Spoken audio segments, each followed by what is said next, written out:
Council Personnel and Finance Committee meeting, and we'll start with introductions. Alderman at Large, Kevin Stunek. Finance Director, Connie Hillman. City Administrator Jennifer Bergman. Alderman Ward 3, Tiffany Stingler.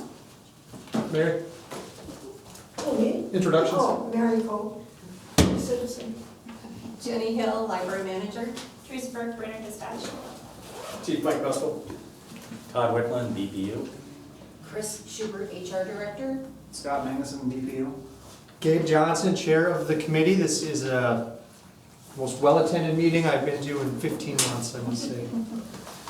With no masks. And no masks. We're all pretty well distanced. Well, we're all vaccinated because you have to wear a mask if you're not. Oh, gee. So we have 6 items on the agenda tonight. Item number 1, discussion of Brainerd Public Library Board motion to the Kichigami Regional Library Board. So this was the issue that Mary Cope brought to our attention at the last meeting, and staff's done some research into it. So Kichigami, Crow Wing County, and the City of Brainerd are part of a joint powers agreement to provide library services. A part of that agreement, the city agrees to provide a building that is suitable for both the city and Kichigami, and as well as follow state statute. So for 2021, there's called a minimum maintenance of effort that the City of Brainerd has to fund the library. And for 2021, that was $116,790. The City of Brainerd levies $146,851. Part of that goes to the ARR reserve, which is the automatic reserve and replacement, and then it also goes to the operating budget. The difference, the $65,000, goes to the maintenance of the building. So we pay for utilities, a few operating supplies. The maintenance of effort cannot count towards capital outlay. So capital items that we do to the building, minimum maintenance of effort is met by what we do for operating, the AAR, and then like the insurance and the utilities. Crow Wing County also has a minimum maintenance of effort. That's for $509,000. They go to operating, and they also contribute funds to the mobile library service. So when we add this all up, the actual operating cost, the budget for the Brainerd Public Library is $594,272, and that is set by Kichigami. So now that just kind of gives you a little bit of very quick background of it. Mary Cope presented what Kichigami is, feels that their fund balance is too high, so therefore they asked to go back to the municipalities to find a motion on what the city would do if Kichigami returned the excess funds to the library. The library is estimated to be about $316,000. The library board made a motion, and their motion was to hold the levy in abeyance for 1 year. Let's see here. To do not levy in 2022, to put $210,000 into the library capital fund, and the remainder to be held with the Kichigami Regional Library System in hopes that they would spend it on the necessary personnel adjustments for the Brainerd Library System.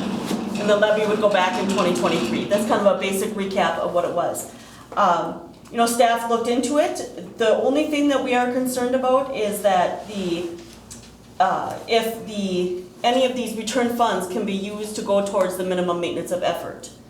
Right now, it's our understanding that it has to go to capital, that it can't go towards the minimum maintenance of effort, so we just need to keep that in mind. There is a librarian representative from the state library system that will be at the Kichigami's meeting on May 20th, so hopefully we'll get additional information. So that's kind of what staff has done, and then staff also in your packet kind of gave us some ideas of what else we could use it for. We could put it towards, we included the library facility assessment from 2018. This shows that there would be over $316,000 of repairs for the library. We could do them all now and hope to save money in the future by not having to do them in the future. We dreamed big when we were doing the memo. So I think the discussion is we went over the library's motion. Now what does council want to see? Okay, so I think I'd like to hear back on if the money can be returned and accounted for a second time towards our minimum maintenance.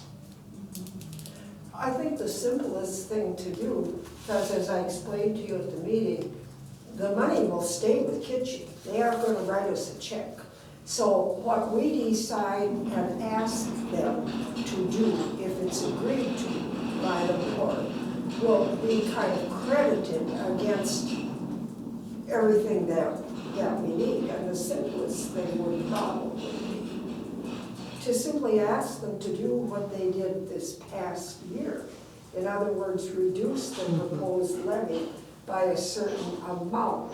And that would give us, when I say us, I mean the library board, an option of asking for an increase that would go toward that building fund without there being significant difference to the taxpayer. My only concern is that the taxpayer benefit from this. They're the ones who paid it. The average citizen out there in their home and on the street paid that leverage. So somehow, in my opinion, they should benefit. And just exactly, you know, we spend a lot of time talking about the mechanics of it, and our library board, as I told you, went over and over and over and did yeoman's service on trying to decide, and that's what they came up with. So we do need to build our building fund because we have some things we need to do, we know that. So we'd like to be able to use that, but the mechanics of how it's done, I guess there are different ways of figuring that. So I have one more question, Mary. You wanted, the library board wanted a couple $100,000 into In the the capital. Yes. Is that to address the actual capital needs of the facility, or is that to just create new No. long-term No, liabilities? it's to address actual capital needs. So the items that would be listed, Those your roofs, and- windows, And possibly others. Our board raised, one of our board members raised an issue, because we do think we have some roof repair that'll need to be done before too long. And a member raised the issue, would it be wise to look at solar panels? Well, we're going to look at them. We aren't making any decisions until we have all the information, you know, payback time, et cetera, et cetera. But we are going to look at them. And so, yeah, the idea would be to build that building fund to meet today's and tomorrow's needs, for a while at least. yeah, $310,000 gets you through the next 15 years according to Winseth and Integrity, Right. or next Right. 25 years. Right. So, I don't know, have any questions, Mike, comments? No, I kind of tend to agree with Mary. I think anytime we can benefit the citizens, whatever, since they put the money in, I think that's a good thing. And it's not gonna technically cost us anything. I guess, I mean, I would like to see there is a large chunk going into the capital funds. Yeah. To make sure that we don't have to have a spike later, Yeah, I think that's a good idea. so. And like I think Gabe, you were saying, it kind of, you know, can we use this to meet our minimum maintenance of effort, and how does that affect it? That's a big Right. question, I think that's unknown. That's a question I have, or do we still need to levy we still need to levy $116,000? But we're leveling a lot more than that. 148-ish, yeah. Right, so I think we don't have to worry too much about that. I think the only thing I have that I think is an unknown yet is because the overage was in personnel, is where it all came from, do we somehow have to show it credited back? And the best way to do that would be to do what happened this past year, to simply reduce the proposed levy by X number of dollars. But I think the mechanics can be worked out at Kichigami by staff and the library board. I think what we are asking the council is hopefully for approval of our recommendation, and then I think we'll be open to working with the Kitchi board on the mechanics. As I said, the goal really is to credit the people with that money, somehow or other, that they get the credit. And no matter if we use it for building or eventual levy reduction, whatever, as long as the people get the benefit, that's our concern. And I was with you last year, Mary, but as council president, I couldn't get anything done with staff, I don't know why. Oh, gee. I was with you last year on the reduction. Okay. And I'd be with you on further reductions, that we could show the taxpayers that they were being overtaxed when it's coming back. But I was with you last year because you showed me that $7 million fund balance. And I was pretty confident a $10,000 reduction could be sustained over a long time. How long can we sustain a levy reduction? Because if it's a 2-year savings, it's nice for 2 years, but then most people will not notice it, but they'll notice the increase Well, at the end of that in the period. overall city budget, I realize it's not a lot. I understand that. In a way, it's almost like just a gesture. But then let's make it. How many times have you ever known any government that said, we overtaxed you, we're gonna give it back? So even if it's more of a gesture, and believe me, it will help us. If we get it back one way or the other in the Brainerd Library, it'll help, because if we have capital repairs, then we don't have to say, we need to levy more this year for that repair. You know what I'm saying? Right, because that's another way to look at saving money for the taxpayers, is taking that full 316 and just using it to address 100% of the capital needs we have over the next 15 years right now, because then we can tell the taxpayers, that's $316,000 we are not going to be taking from you in the next 5 years. And I think we're amenable to, I think we are. I don't want to misspeak for the board, because our board had 2 full meetings plus a special finance meeting to go over it. They are so thorough and they are so good, and people asked if they didn't understand something. I'm impressed with the board like that, because I've worked with a lot of boards over the years and they're not all like that. But this board is. I'd invite you to come to any, now that we're gonna open up again, come to any of our meetings. And I think you'll be impressed. So I simply want to represent them well. That's my goal. And I think their major goal is to be sure that people get the bill. I think that's the bottom line, so.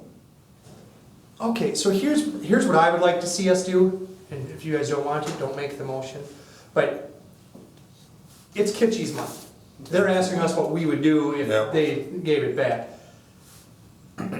They may like the library board's motion. They may like the idea of just our capital plan. We don't know what they think would be the best way to return the money. So I think if we just do a motion to have Mary present those options, or the openness that we're willing to work with them to get this money back, the best way for everybody. Absolutely perfect. So move. Second. We have a motion and a second. Is there any discussion? Hearing none, we'll vote. All in favor, say aye. Aye. Opposed, same sign. That motion carries. Thanks for coming, Mary. Well, thank you. I very much appreciate it. And as I say, we meet the 4th Wednesday of every month. Finance committee meets at 5:30, board meets at 6. You're more than welcome to come. I think you'll be, you people appointed the board. I think you'll be pleased with what you did. And I mean that. Thank you. Thanks. Number 2, request to approve quote to repair historic water tower flag pole ropes. So the ropes are broke on the water tower, so we cannot put the flags up. And so therefore we have to have somebody come in with a crane to be able to replace them. We received an estimate of about $4,000. It's an unbudgeted expense, and we're saying to put it into the unallocated fund, or the fund that affects everybody. It's not a specific department, that we should call it, instead of unallocated. But we're saying to be paid out of the miscellaneous account for that repair, so we can get flags up before Memorial Day. Any questions? I mean, we only have 20 minutes, but it'd be a perfect time to have a conversation with Todd and Scott about their water tower over there. Still what you're talking about? Any questions, Mike? No. Kevin? Kevin, the motion? Okay, I recommend that staff authorize a quote with Diamond Tower Service, Inc. in the amount of $4,000 to replace the ropes on the flagpole attached to the historic water tower done by the mayor.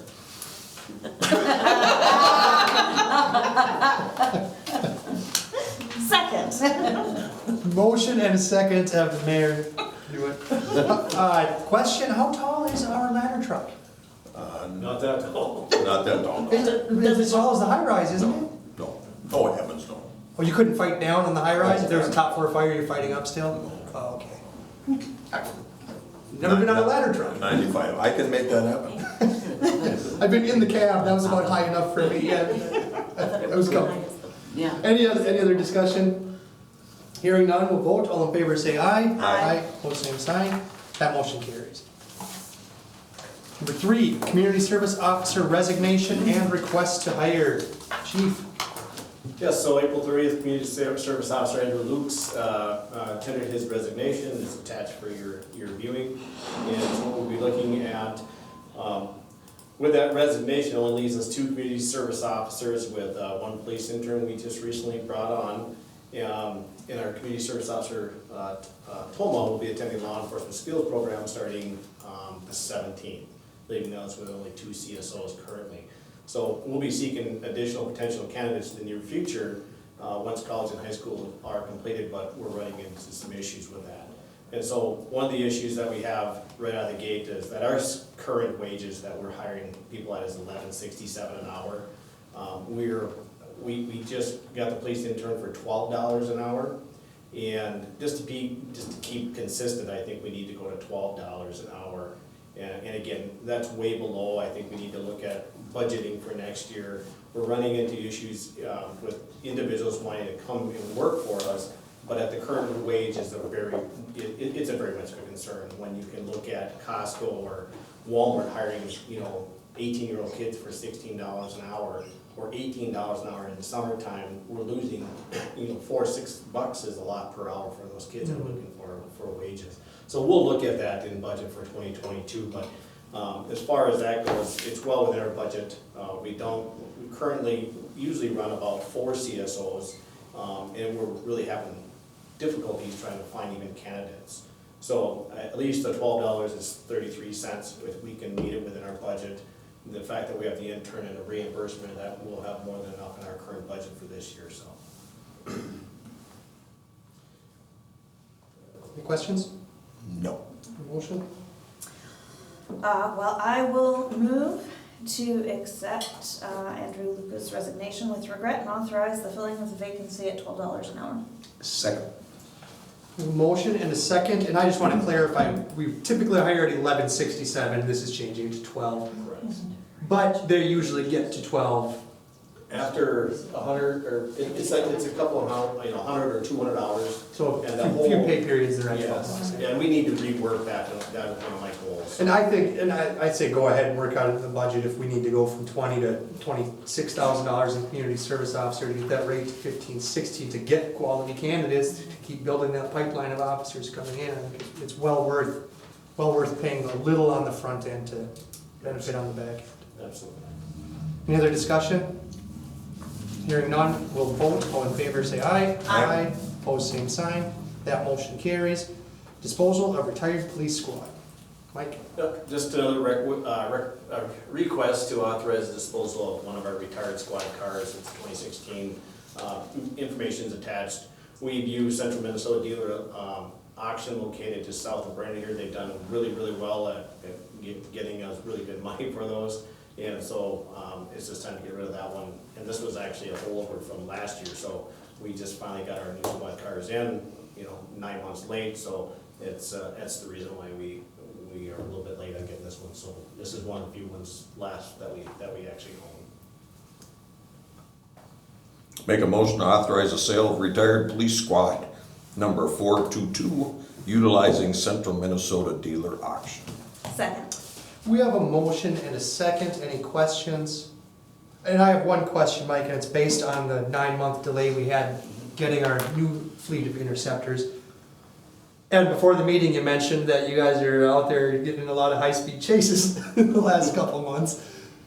What happens if we crash one of the new ones You don't want to know. and we have to wait 9 months? Like, should we maybe just throw this in the impound garage for the next 6 months and then? The answer to that would be, I would not recommend that. This is a vehicle with a lot of miles on, and the cost of the upkeep, it is not worth we would pay too much money to keep it on the road. And isn't this vehicle also already stripped? Yeah, it's already stripped and ready for. Right, and I'm not saying use it, I'm saying put it in the corner of the garage in case we lose an interceptor and we need one and we're 9 months out on getting one. Yes, here's what I say, we have 4 coming for this year, that's scheduled, and I don't think we'd get anything faster. It would cost more money to re-rig that if we needed to, and the cost of maintenance for that to put it on the street.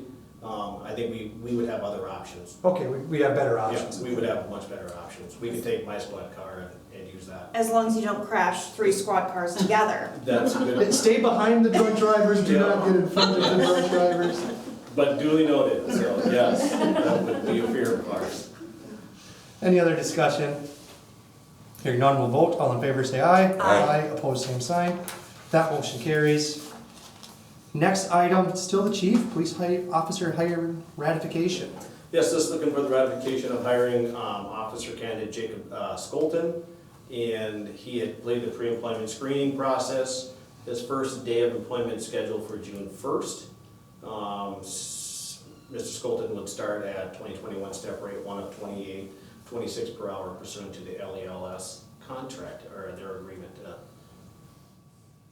So we would welcome him next Tuesday, or that June 1st after Memorial Day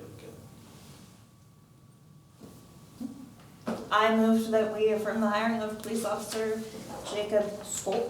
School, like Minnesota school, so that's how I remembered it, Skolton. Skoll.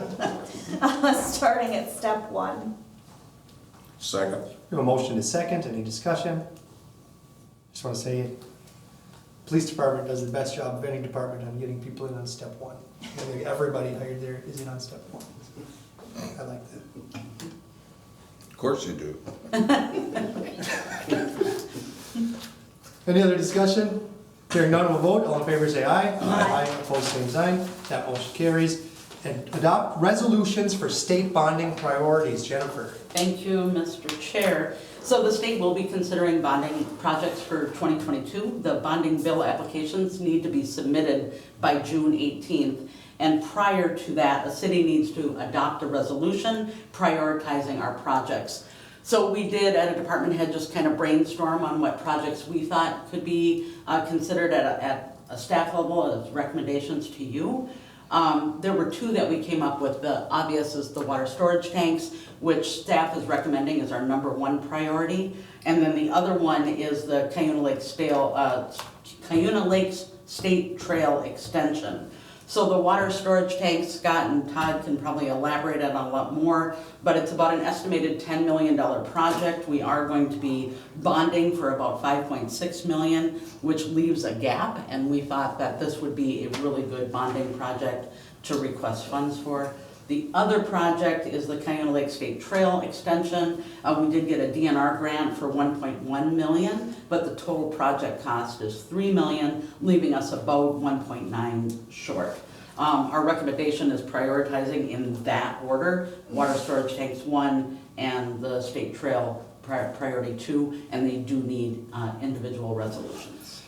Okay, yeah, so I agree with the recommendation. I mean, the water tanks are already out for bids. We're spending $9 million over the next 2 years, $10 million, no matter what. So if we can get some state money to fund it, that would be great. I would still encourage BPU and Jennifer and everybody to be reaching out to our congressional delegation right now to get some of those American Recovery funds, the billions of dollars the state just received. I don't know if they're gonna waste that money on, but maybe we can get that outside of the whole bonding process. And maybe if we can get it sooner than later, we wouldn't have to borrow a single penny. So Uncle Sam paid for it. But I absolutely think that's the #1 priority. And Cuyuna's fine as a #2 priority or #3. I mean, I don't think we're raising taxes for it, so either the state's gonna pay for it or it's not gonna happen.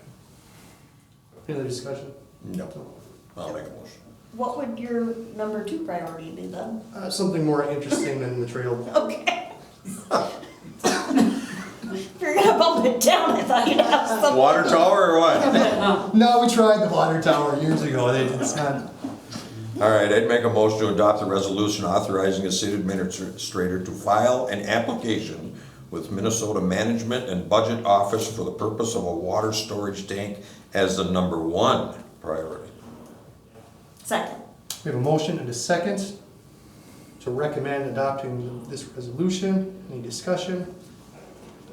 Hearing none, we'll vote. All in favor say aye. Aye. Opposed, same sign. That motion carries. And number 2. Okay, I'll make another motion, I guess. Adopt a resolution, make a motion to adopt a resolution authorizing the city administrator to file an application with the Minnesota Management and Budget Office for the purpose of extending the CLST as the number 2 priority. Second. We have a motion and a second. Any discussion? Hearing none, we'll vote. All in favor, say aye. Aye. Opposed, same sign. That motion carries. That was the 6th item on our agenda. We have 5 minutes. Anything else, Connie, Jennifer? All right, hearing none, we'll adjourn for 5 minutes and head upstairs.